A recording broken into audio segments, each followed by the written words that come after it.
Welcome on another episode, you guys. Thank you so much for tuning in.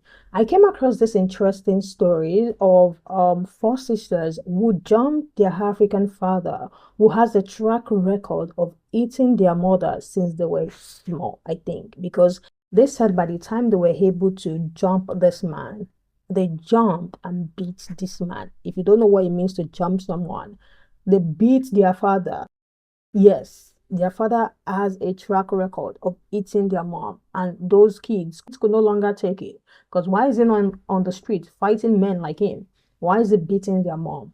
They told this story. You know what is even more funny is that there are four sisters, and each person is telling the story from their own point of view. Imagine how much of humiliation that they've seen their mother go through, like for them to wait till when they are old enough to jump their father. And they did.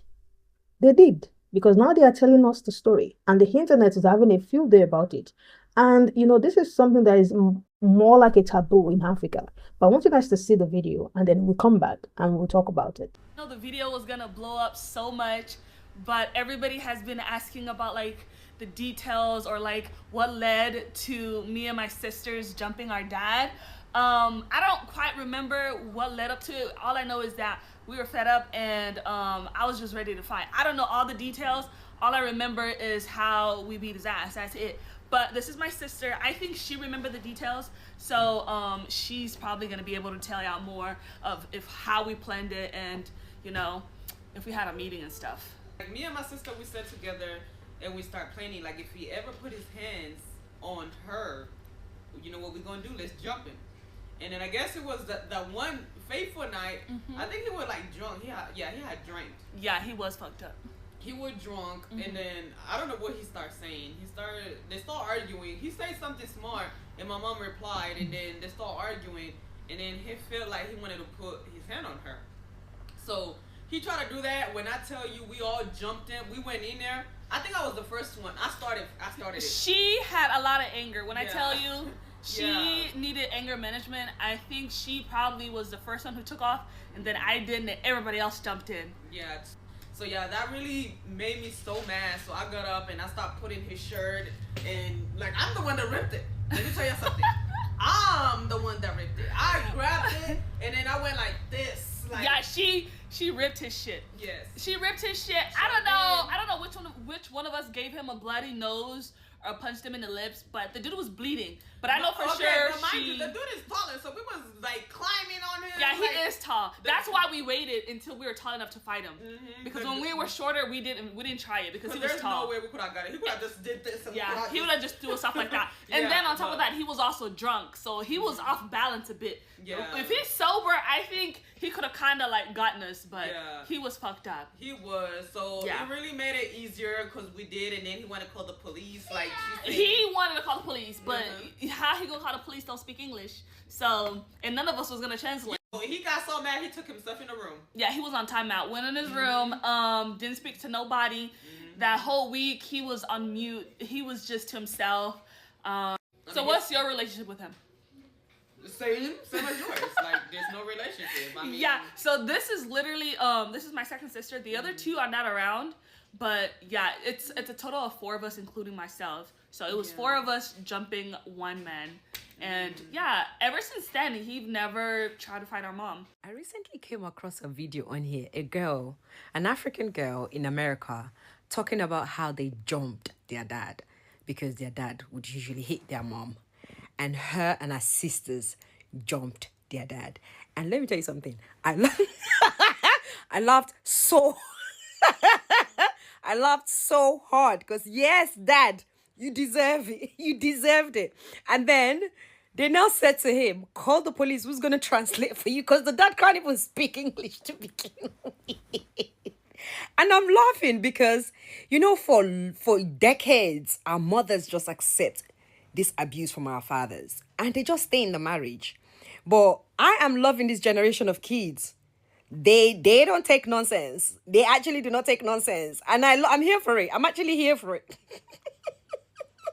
Not jumping your dad, you girls. You're a bad child. But on a more serious note, you know what took me out? When the girl said, call the police, who's gonna translate for you? So the dad's dick is only big when he's beating the mom. He can't even speak English. But then you can beat your wife. You can beat your wife. I hope this generation of men, you learn, because your children are watching. Don't think these kids of these days, they're going to grow up with that trauma. No, they will beat you up. They will wait until they're strong enough to beat you up, and they will beat you up. Continue to beat your wife. In Africa, if you jump your parent, they will kind of lay so many curses on you. I feel like it's a way of, how can I even say this? Like, it's a way of putting fear in the kids. For example, I don't know if every other person because Africa is big, I don't know if every other person in their own side experienced this. If your parent is beating you, especially African mothers, I feel like they're the one that even have this record. If they are hitting you and you try to use your hand to kind of guide yourself or just protect yourself, automatically they believe you want to beat them back. And they'll say, yeah, beat me. You can beat me now. Beat me. Like, this is a very common thing. So you will never really see African kids jump their father. And there are so many African women who go through abuse, especially where I come from, where justice is not really served for women who go through such abuse. Like, I'm telling you, majority of these women go through this abuse for nothing. Maybe the few ones that get justice, maybe they died in the process. Like, literally, maybe that's the only time that the police intervene, like, you killed someone. Seen as normal in most cases. And even when you run back to some family, they will tell you, go back. Every person have one or two things that they are dealing with. Just listen to your husband. When he's talking, do not talk. Like, what? Like, wait, what? That is how when I heard that story, I was surprised, because you hardly ever hear stories like this of kids planning how they are going to beat their father. There was even one that said he hid under the bed for 7 solid hours. You guys, I'm sure you guys have listened to their story. I want to hear what you guys think, because I'm always so confused that men will eat women in the house and then they can't go on street and fight men like that. Majority of them are weak. They know if they throw some blows to another, if they throw some blows to another man, they're going to get their ass beaten. So they use women as their, people that they can punch, as they're punching back. I want to hear what you guys think about this story, because I was so like, wait, what? Like, you guys really did that? It's not something that is so common. I don't know if you have experienced this before. Have you ever been, in a community where you see the kids jump their dad, especially? Because it is the dad that has track record of beating the mother. Have you ever lived in a community where you witnessed this? Like, what was your reaction, especially knowing fully well that they say if a child beats their parents, there's a curse on you? I don't know if they say it in any other part of Africa, but yes, they'll be like, if you lay your hands on your father, there's a curse on you for the rest of your life, this and that. Like, yes, all these scary things, they say it. And I want to hear if you guys, go through the same thing. Let me hear what you think in the comment section. I am going to see you guys in the next one.